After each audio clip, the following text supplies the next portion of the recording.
Boa noite. Antes da gente começar no tema propriamente dito da noite, eu até virei os livros para vocês. Há 156 anos atrás, no dia 31 de março, foi a data que o Allan Kardec desencarnava. Allan Kardec, ele é o codificador da doutrina espírita, que a gente está aqui disposto a aprender, estudar, ouvir sobre. E para a gente falar um pouquinho sobre Allan Kardec, a Fábio compartilhou comigo um poema e eu vou ler ele aqui para vocês como introdução da nossa doutrinária. A cultura atingira o apogeu da descrença, imergira-se o templo em fumo de vanglória, e embora fosse o Cristo a eterna luz da história, afligia-se a terra em sombra espessa e imensa. A civilização padecia a presença de soberano caos em púrpura irrisória. Sob a pompa do verbo esfervilhava a escória da cegueira e do escárnio a erguer-se em treva densa. Mas Kardec domina a enorme noite humana e traz no espiritismo a fé que se engalana ao fulgor da razão generosa e sincera. O evangelho ressurge, o céu brilha de novo e Jesus, retornando ao coração do povo, acende para o mundo o sol da nova era. Esse poema está no livro Fonte de Paz e o poema de Amaral Ornelas. E aí, para finalizar essa singela lembrança, singela porque ela é muito pequena perto do Allan Kardec, eu na minha chegada vi ali na entrada o Reformador de 2018, mas que a capa é o Codificador, a capa é o Allan Kardec, e daí logo aqui nas primeiras páginas fala um pouquinho sobre a história dele. Se alguém depois tiver interesse, a gente deixa ali atrás. E no final tem uma frase que foi o Allan Kardec que respondeu ao Espírito de Verdade quando soube que ele seria o responsável por essa codificação. Kardec disse assim: Espírito Verdade, agradeço os teus sábios conselhos, aceito tudo, sem restrição e sem ideia pré-concebida. Senhor, já que te dignaste lançar os olhos sobre mim para cumprimento dos teus desígnios, faça-se a tua vontade. A minha vida está nas tuas mãos, dispõe do teu servo. Reconheço a minha fraqueza diante de tão grande tarefa. A minha boa vontade não desfalecerá, mas talvez as minhas forças me traiam. Supre a minha deficiência, dá-me as forças físicas e morais que me forem necessárias. Ampara-me nos momentos difíceis e com o teu auxílio e o amparo dos teus celestes mensageiros, tudo farei para corresponder aos teus desígnios. Que a gente possa, então, se espelhar em Allan Kardec e sempre que a gente achar que não tem tempo para fazer determinada tarefa, que a gente não tem evolução moral suficiente ainda, que a gente lembre dele e que a gente tenha pelo menos a boa vontade, que todo o resto nos será acrescentado sempre que a gente quiser caminhar no bem.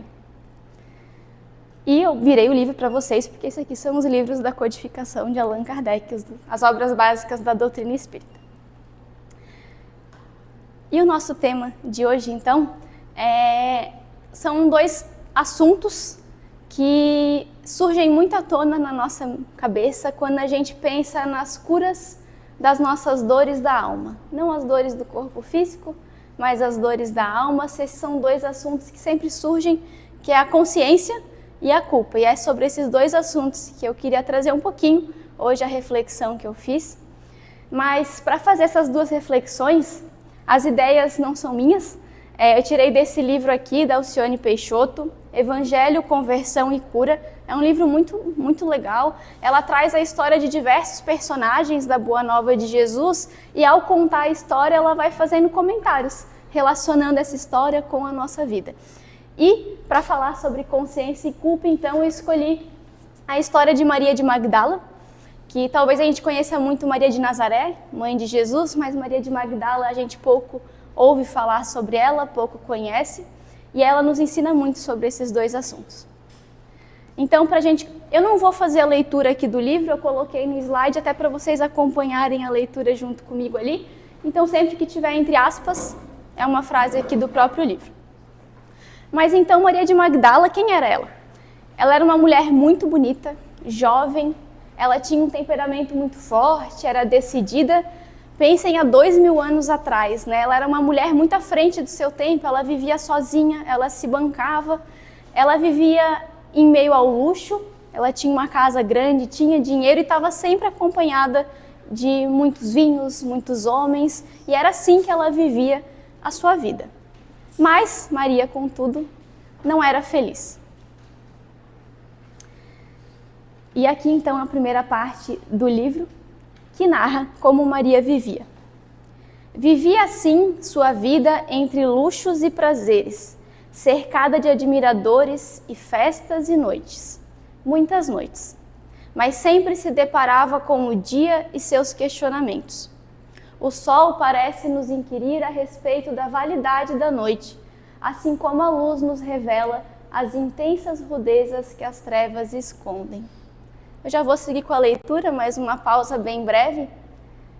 Maria sempre estava lá curtindo a noite dela, com vinho, com prazeres, mas todo dia de manhã a consciência dela falava mais alto, que algo não estava certo, que aquilo não era tudo, que faltava algo, que faltava o amor. Ela mesma descreve que faltava o amor quando ela encontra com Cristo.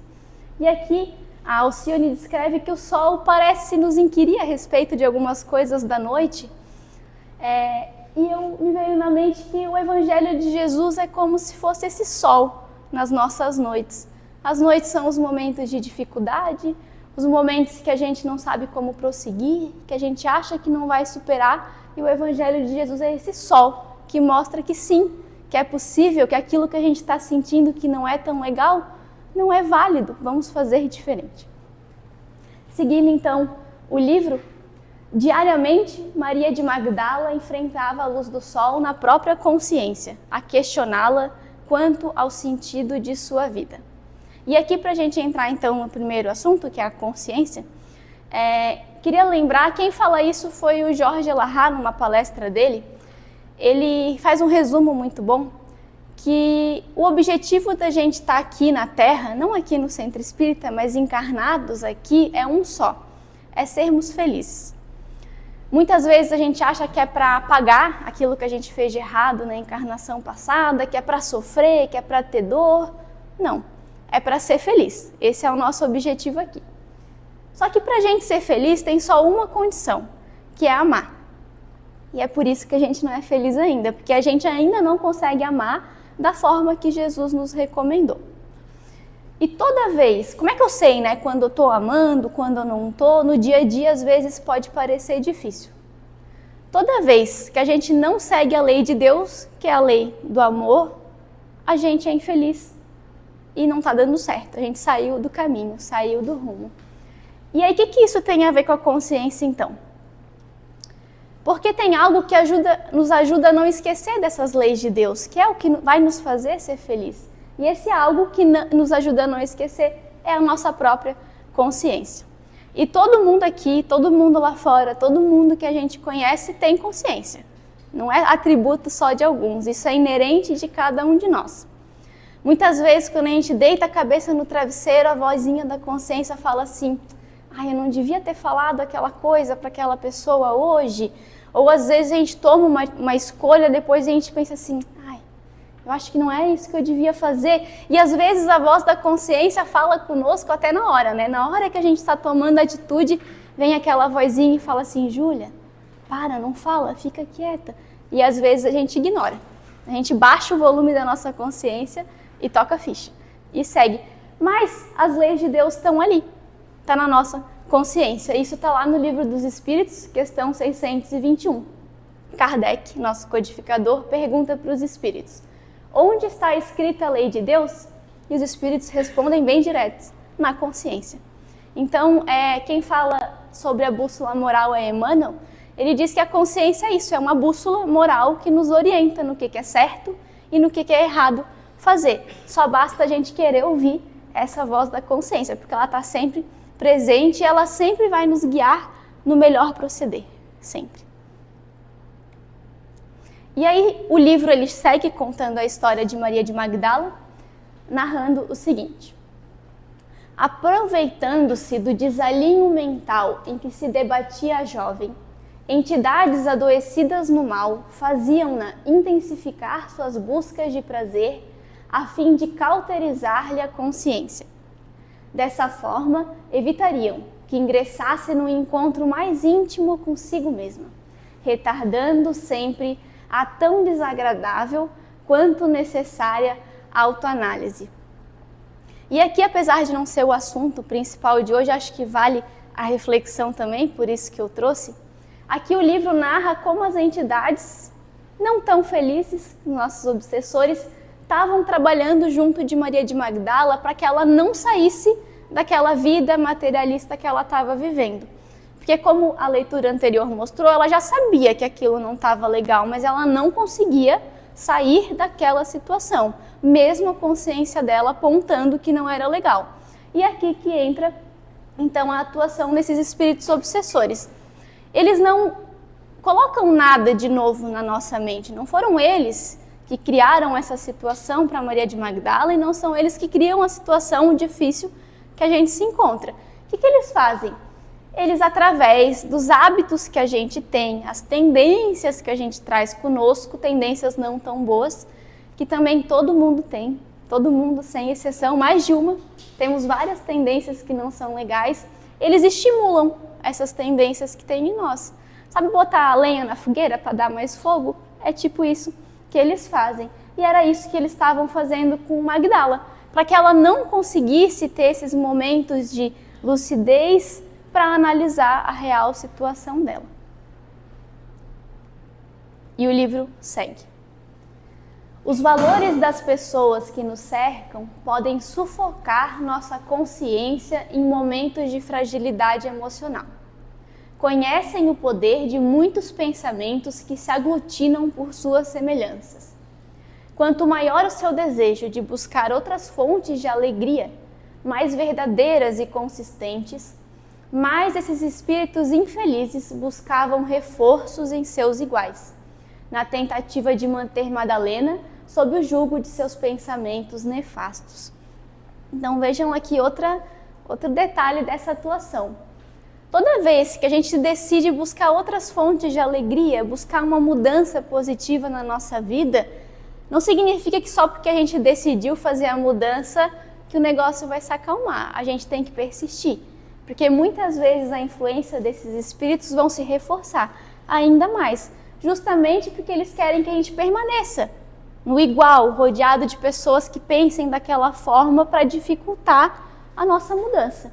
Então, como vocês vão ver, assim como Magdala fez, Magdala ou Madalena são sinônimos, a gente precisa persistir. E nesse persistir, a gente não pode só tentar eliminar os maus hábitos, porque é muito difícil fazer isso, porque são hábitos, né? A gente precisa trocar eles por coisas boas, por coisas melhores no lugar, e aí sim a gente vai conseguir largar desses maus hábitos. Então, muitas vezes, tá difícil, a gente não tá conseguindo, é sair para dar uma caminhada na rua, é olhar o sol, é ligar para um amigo para ter uma conversa um pouquinho diferente e tirar aquele pensamento da cabeça, é ir mudando e persistindo dia após dia, porque a gente consegue, assim como Maria de Magdala conseguiu também. E aí, ela sabia que não estava legal, ela sabia que aqueles hábitos dela não eram bons, e o livro continua retratando, né? Madalena, porém, reconhecer o fundo amargo dos hábitos difíceis de serem extirpados.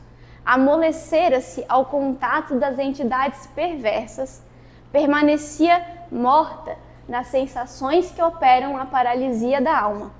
Eu coloquei esse trecho, que não é desse livro, na verdade é de Emmanuel, para reforçar a situação que ela se encontrava, quão difícil era. Emmanuel fala que ela parecia morta nas sensações, quase paralisada na alma. Então ela não estava conseguindo fazer a mudança.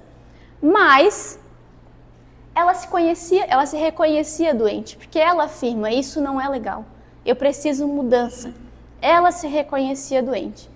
E esse é o primeiro ponto que a gente também precisa fazer quando a gente quer se curar. Porque muitas vezes a gente tem dificuldade, a gente está sofrendo, mas a gente não se reconhece doente. É por causa do nosso orgulho, todo mundo tem. Mas a gente precisa dar um passo para trás e se reconhecer doente, porque todos somos doentes da alma, todos. Então a gente precisa se reconhecer doente para buscar ajuda de um médico. Quando a gente está com a doença do corpo físico, se eu não reconheço que eu estou com uma doença, eu não vou no médico e não vai adiantar nada. Aqui é a mesma coisa, e o médico nesse caso é Jesus. A gente precisa se reconhecer doente para buscar ajuda de Jesus, do seu evangelho. Até porque, está lá no evangelho de Lucas, Jesus diz: os sãos não precisam de médico, e sim os doentes. Jesus veio para os doentes, para todos nós. E a humildade de se reconhecer doentes, se reconhecer fragilizados, incapazes de resolver as coisas sozinhos, é o primeiro passo para a cura das nossas almas. Então, Madalena está nessa situação muito difícil, muito mesmo. Foram anos, né, nesses hábitos, anos nessa mesma vida. Mas ela vai lá e reúne forças para se enfrentar e buscar os recursos que iam permitir que ela se libertasse daquela situação. E o que ela faz? Qual foi a ação que ela fez? Ela ouve falar de Jesus, os criados dela falam do Nazareno, que estava fazendo curas do corpo, da alma, que ele era muito constante em sua mensagem, muito amoroso, e ela pensa assim: eu preciso conhecer ele vai ser a minha cura. E aí ela vai então até o encontro de Jesus. E esse encontro, para ela ir até Jesus, não foi fácil, não vou narrar aqui, mas ela precisou querer muito para chegar lá, foi até Jesus. Até porque todo mundo conhecia ela na sociedade, ela passava por muitos preconceitos por ser a mulher que ela era, então até para chegar até Jesus foi difícil, o pessoal dar muita abertura para ela chegar lá. Mas chegou, Maria abre a porta, Jesus está na casa de Simão Pedro, ela abre a porta e entra, correndo em direção a Jesus, se ajoelha aos pés dele. Esse encontro ele é extenso, ele está narrado no livro Boa Nova, de Humberto de Campos, é muito lindo, sugiro a leitura também. Eu trouxe só um pedacinho aqui para vocês, que é do Boa Nova. Maria então se encontra com Jesus e ela conta para ele tudo que ela está sentindo e no final ela pergunta assim: mas eu quero te seguir, mas será que Deus me aceitaria? Ela faz essa pergunta e Jesus responde isso aqui: acaso poderias pensar que alguém no mundo estivesse condenado ao pecado eterno? Onde então o amor de nosso Pai? Nunca viste a primavera dar flores sobre uma casa em ruínas? As ruínas são as criaturas humanas, porém as flores são as esperanças em Deus. Sobre todas as falências e desventuras próprias do homem, as bênçãos paternais de Deus descem e chamam. Sentes hoje esse novo sol a iluminar-te o destino. Caminha agora sob a sua luz, porque o amor cobre a multidão de pecados. A conversa deles é muito linda, mas eu trouxe esse pedaço porque a gente estava falando de consciência, né, até agora, e de equívocos, de dores da alma. A gente já errou muito, nessa encarnação, nas encarnações passadas mais ainda. Só que a gente é a nossa melhor versão agora, nunca fomos tão bons quanto somos agora. Só que muitas vezes a gente traz conosco a culpa, que é o segundo tema da noite de hoje. Mesmo que a gente não lembre dessa culpa, mas a gente traz porque erramos e trazemos a culpa conosco. E muitas vezes, lá no inconsciente, a gente acha que não é merecedor de ser feliz, que a gente tem mesmo que sofrer, que a gente não merece se curar. E aqui, isso aqui Jesus falou para Maria, mas ele fala para a gente a todos os instantes também. A gente não está condenado, nenhum erro, por pior que ele tenha sido, nos condena a algo. A gente vai ter que reparar, sim, mas a gente tem a oportunidade de estar aqui, reencarnando de novo, para ser feliz, que foi o assunto lá do início. E essa frase que eu botei em negrito, toda vez que está difícil, ou que eu erro muito, assim, que eu penso assim: ai, Júlia, de novo tu fez isso, né, Júlia? De novo eu lembro dessa frase. Nunca viste a primavera dar flores sobre uma casa em ruína. A gente é a ruína. Muitas vezes a gente é que nem uma ruína mesmo, né? A gente está despedaçado no chão. Mas mesmo assim podem brotar flores de nós se a gente decidir seguir o Mestre Jesus. Então Jesus responde isso para Maria de Magdala, e aí agora sim eu estou voltando para a narração do livro que eu mostrei. Continua contando a história. A subida ao monte da elevação espiritual é sempre solitária. É um momento em que a alma cuida de si mesma. No que concerne a esses encontros, porém, devemos cuidar com carinho de nós mesmos, para não nos deixarmos paralisar pela autocondenação improdutiva, que facilita a ação de espíritos infelizes sobre nós.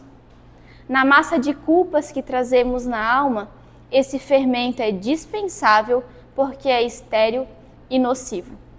Então, aqui falando sobre a culpa.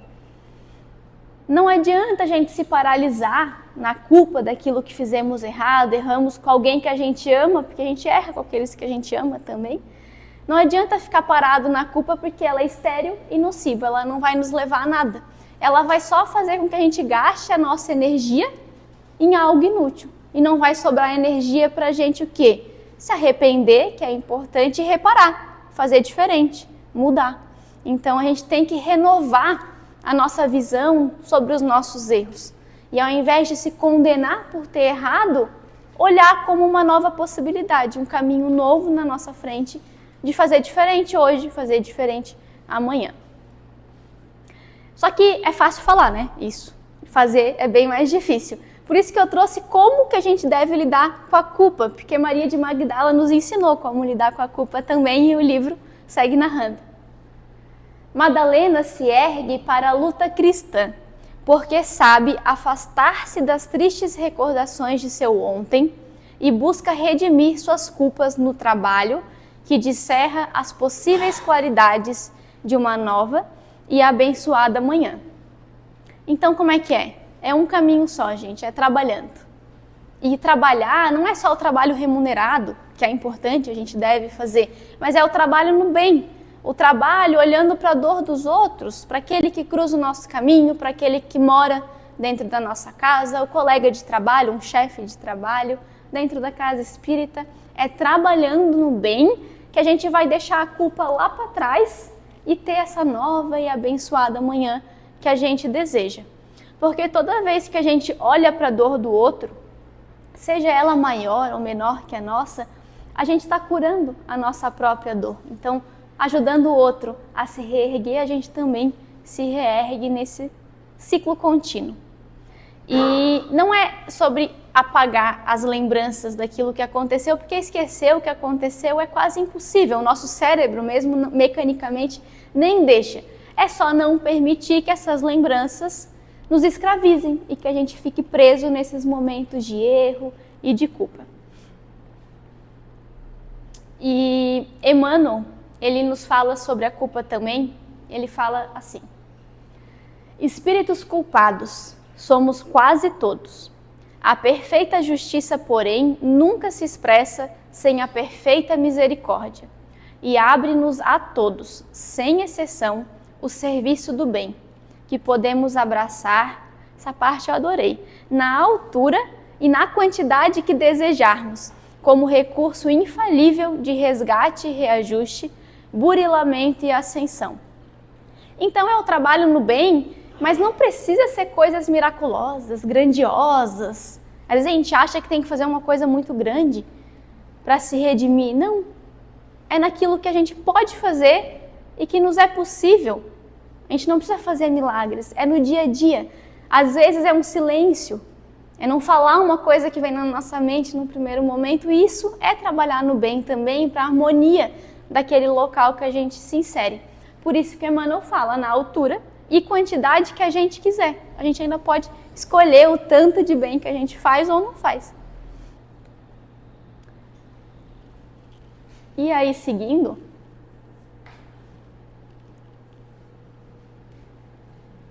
vamos ver se volta, última tentativa.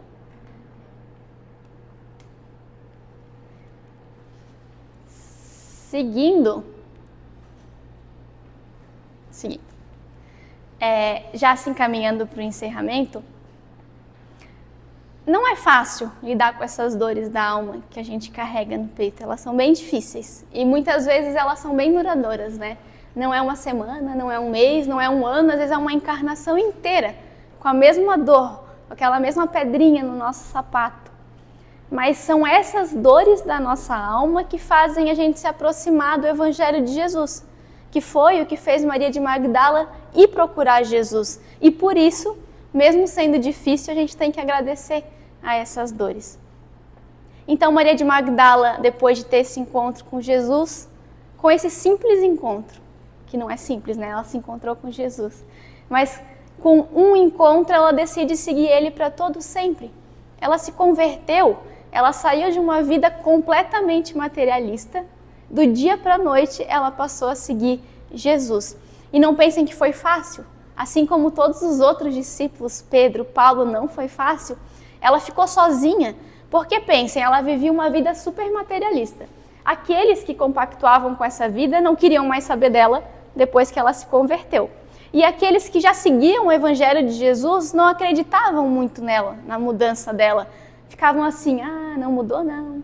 Ninguém muda assim, do dia para a noite. A gente faz isso, né? Quando alguém muda, a gente pensa isso. Não, a gente fica desconfiado da melhora da pessoa. Então ela ficou completamente sozinha. E vou continuar lendo, já ia contar a história inteira, eu adoro essa parte da história. Mas o livro, ele diz assim sobre essa parte.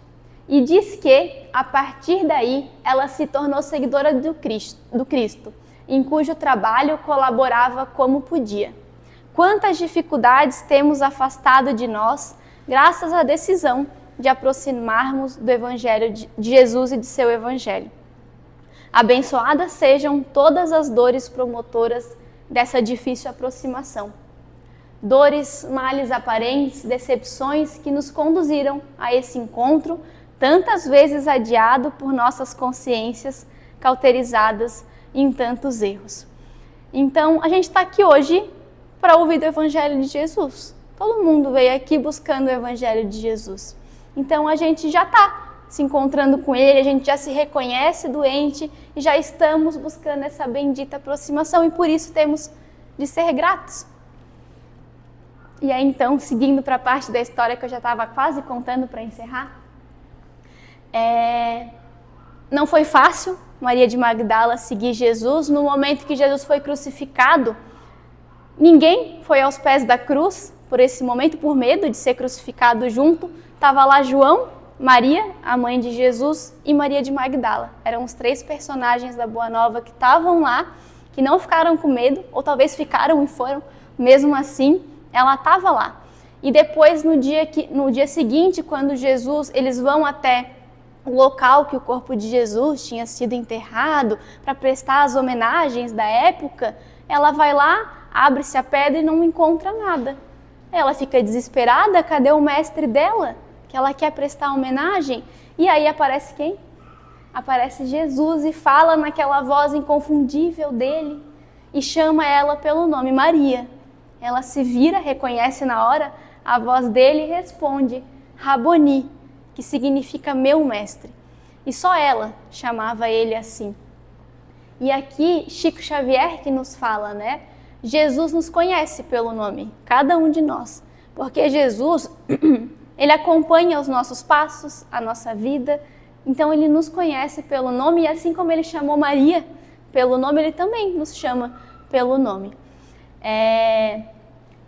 E aí então Maria fez dele, Jesus, o condutor da sua alma e da sua vida. E seguiu trabalhando sozinha, mas junto a Cristo. Porque daí ela volta correndo para contar para Pedro, para os discípulos que Jesus tinha voltado, que ele estava vivo, que somos imortais e ninguém acredita nela.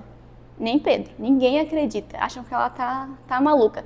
Maria de Nazaré, que é a mãe, acreditou na hora. É mãe, né? Acreditou na hora. Mas ninguém mais acreditou nela.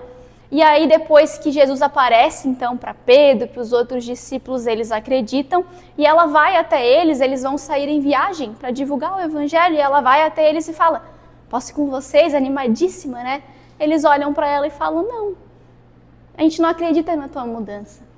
Não podes vir conosco, porque senão ninguém vai acreditar na gente também, porque você vai estar junto com a gente. E ela fica sozinha.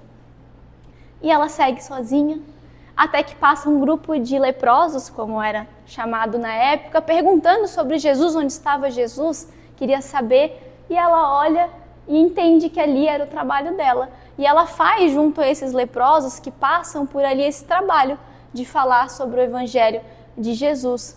Ela fica assim por alguns anos, até que ela também se contagia e depois de mais alguns anos ela desencarna com lepra.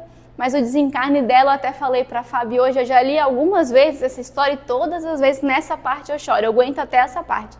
Nessa parte eu choro de novo. Maria de Magdala está lá sem forças do corpo físico mais, não consegue nem abrir o olho direito, deitada numa cama. E aí ela tem entre a vida e a morte o corpo dela, né? Ela quase nem respira mais direito, narra o livro da Boa Nova.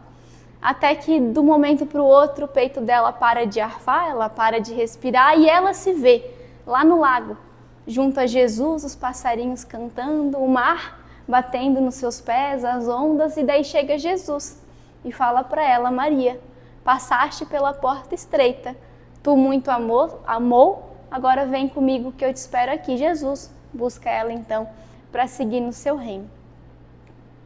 E aí, agora sim, finalizando, o caminho que nos leva a Jesus, diz esse livro que eu trouxe aqui hoje, tem um único roteiro. E esse roteiro passa obrigatoriamente pelo amor aos outros seres humanos. E porque a gente só costuma entender o sentimento alheio a partir do nosso próprio sentir, é por isso que a gente tem acumulado tantas experiências dolorosas em nosso caminho. Porque daí a gente entende a dor do outro também. E Emmanuel nos fala que Maria de Magdala representa os exemplos daqueles que cometem equívocos muito graves, de novo, todo mundo aqui, mas que conseguem, ao toque do amor de Jesus, se reajustar perante a lei de Deus e se voltar para o bem. Então, quando a gente decide seguir Jesus, que nem Maria de Magdala fez, a gente precisa deixar várias coisas para trás, assim como ela fez. E não são coisas materiais, não precisa, mas são os hábitos, são posturas que a gente tem, sentimentos que a gente tem que não é de um dia para a noite, porque a gente não vai conseguir, mas aos pouquinhos ir deixando para trás e renovando aquilo que a gente sente e pensa junto a Jesus. E sempre que a gente não conseguir, porque a gente não consegue, a gente não sabe, a gente tenta, vamos rezar, vamos orar, pedir ajuda do nosso anjo da guarda, que eles estão do nosso lado assim, ó, vamos, hoje vai. Se a gente pedir ajuda para pensar melhor, para agir melhor, eles vão nos ajudar. E a última frase: dentre os vultos da Boa Nova, ninguém fez tanta violência a si mesmo para seguir o Salvador como a inesquecível obsidiada de Magdala. Nem mesmo Paulo de Tarso faria tanto, ou mais tarde, porque a consciência do apóstolo dos gentios era apaixonada pela lei, mas não pelos vícios. Quem conhece a história de Paulo de Tarso sabe, ele também são dois personagens, o Paulo e Maria de Magdala, que se converteram na mesma existência. Eles foram da água para o vinho, que a gente brinca, né? Mas Paulo, que era Saulo de Tarso, ele já conhecia a lei, ele já amava a Deus, mas ele perseguia os cristãos. E ele, quando conhece Jesus, se encontra com Jesus, ele muda. Mas Maria não, Maria vivia na matéria, ela mudou completamente do dia para a noite, por isso que Emmanuel nos fala o seguinte. Então, gente, a conclusão é que sempre que estiver difícil, sempre que as dores da nossa alma estiverem falando mais alto do que a nossa consciência, que a gente se lembre da primavera, da fala de Jesus, que a gente se lembre que o Evangelho de Jesus, as leis divinas são essas flores perante as nossas ruínas e que sempre vem a primavera, sempre vai dar certo, a gente sempre vai conseguir. E não importa aquilo que a gente foi, seja ontem, seja 10 anos atrás, na encarnação passada, o que importa é o que a gente se tornou, o que a gente busca ser, aquilo que a gente está se esforçando. Então, que a gente possa lembrar de Maria de Magdala. Se ela conseguiu, a gente também consegue. Talvez não tão rápido que nem ela, talvez não na mesma encarnação, mas se a gente melhorar, a gente um pouquinho, só um pouquinho nessa encarnação, já está mais que suficiente, já está ótimo. Obrigada, fiquem com Jesus e boa noite.